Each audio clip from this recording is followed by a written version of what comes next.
ଆଜିଠୁ ଆଜିଠୁ ଏ ଘର ଭାତ ହାଣ୍ଡିରେ ତମ ପାଇଁ ଚାଉଳ ପଡ଼ିବ।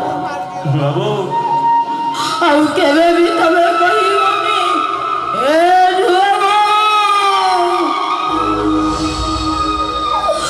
ତ ବଡ଼ ତରକାରୀଟା ଟିକେ ଦେଲେ ମୋ ମୁହଁ ପୋଛି ଦେବି। ବାବୁ ଆଉ କହିବନି ଏ ଝୁଅ